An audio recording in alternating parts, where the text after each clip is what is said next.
Ça va, colonel. Ça va.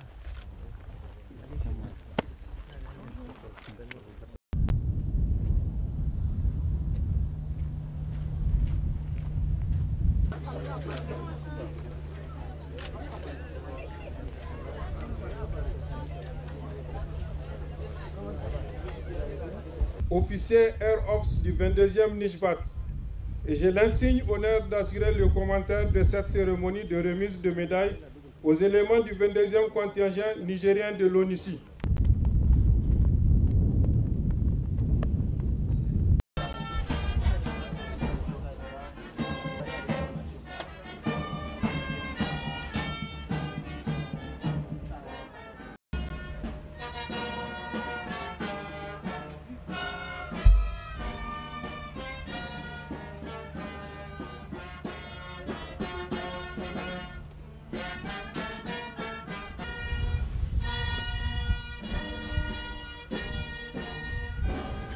Présent en République de Côte d'Ivoire depuis 2003, sur la base de la résolution 1528 du Conseil de sécurité, le bataillon nigérien de l'ONUCI, communément appelé Nijbat, qui est implanté dans le secteur ouest sur 6 positions, notamment Gagnoa, Divo, Sampeto, Tabou, Grabo et Para, a pour mission de reconnaître et identifier tous les points de passage le long de la frontière ivoiro-libérienne, d'effectuer des reconnaissances aériennes et des patrouilles le long de cette frontière afin de surveiller et dissuader des activités illégales, d'arranger des rencontres entre les autorités des deux pays afin de faciliter le passage de la frontière.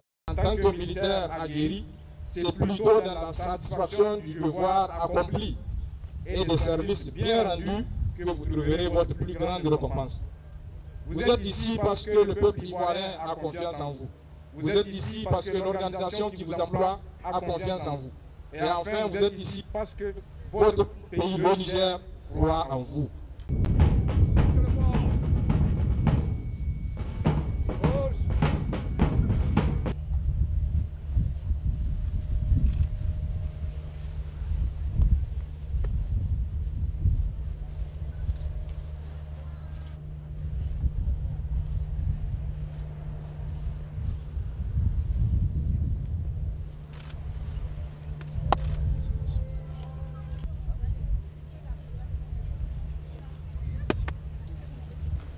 Chers récipiendaires des médailles des Nations Unies, la cérémonie de remise des médailles de l'Organisation des Nations Unies est l'événement le plus prestigieux pour le personnel en uniforme servant dans les missions officielles. Cette récompense de l'ONU est la reconnaissance du dévouement d'un soldat à son devoir, à son professionnalisme, à son travail ardu et une reconnaissance de sa contribution à la restauration de la paix. C'est un honneur accordé aux récipiendaires après la réunion de certaines conditions requises par les règlements de l'Organisation des Nations Unies.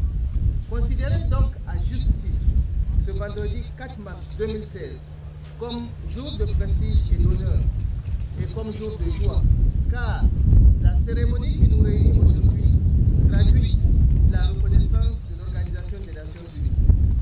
Je voudrais, à ce stade de mon propos, et au nom de toute la famille des Nations Unies, rendre un hommage mérité à tous les casques-bleus qui ont laissé leur vie au cours de l'installation de maintien de la paix. Chers casques-bleus, je voudrais vous rappeler encore une fois l'impérieuse nécessité pour les casques-bleus que vous êtes d'observer strictement le code de conduite du personnel de l'Organisation des Nations Unies, de respecter les lois et règlements de la Côte d'Ivoire, mais aussi de respecter les us et les coutumes de votre pays d'accueil.